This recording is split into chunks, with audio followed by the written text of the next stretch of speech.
সুলতান আপু লিখছেন রাগ করুন আপু, না আপু এইগুলা এইসব মহিলারা আমার একদম সহ্য হয় না। আইসা বলবে তুমি এই ড্রেস পরছো কেন, কারণ আমি এই ড্রেস পরছি তোমার যেন আমাকে দেখে চলে, তোমার ভিতরে যেন টুকুর টুকুর টুকুর টুকুর টুকুর টুকুর করে, কারণ তুমি আমার মতো ড্রেস পরতে পারতেছো না ফকিনি, এই জন্য আমি এই ড্রেস পরে আসছি তোমাকে তোমার ভিতরটা জ্বালানোর জন্য।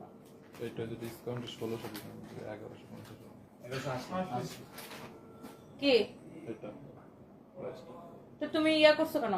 ওই যে ওরা ওই যে ভুল প্রাইসিং করে দিয়েছে তো এটা 1280 ছিল 1850 লিখে দিয়েছে প্রাইসটা কম রেগুলার প্রাইস 1850 ছিল একটু ডিসকাউন্ট দিলাম। এই ড্রেসটা আসলে ভুল প্রাইসিং করা হয়েছে, এটাকে আমরা এটা আমি একটু লাইভে দেখাই। তোমাদের কথা শুনতাম যারা আমার এই যে এইরকম আইসা জ্ঞানগুলা দাও না, ফ্রিতে জ্ঞান শুনতাম। আমার ব্যাংক অ্যাকাউন্টে টাকা পাঠাও, তারপর আমি তোমার জ্ঞান শুনবো। আমার ব্যাংক অ্যাকাউন্ট নিয়ে আমার টাকা পাঠাও, টাকা দিয়ে তারপরে জ্ঞান দাও, তারপরে শুনবো। তুমি আমার কোন কোন কোন চ্যাট, তুমি আমার কোন চ্যানেলের চুলের চ্যাট কোথেকে আসছো ভাই? তোমার কথা আমার শোনা লাগবে? ও দ্য হেল আর ইউ?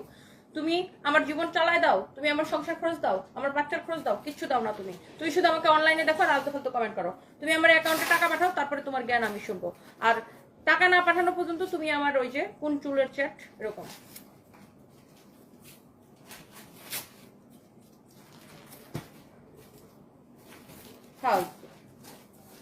তুমি কেন এই পোশাক পরছো? অন্যরা তো এই পোশাক পরে না, কারণ অন্যরা আমার মতো সুন্দর ফিগার নেই।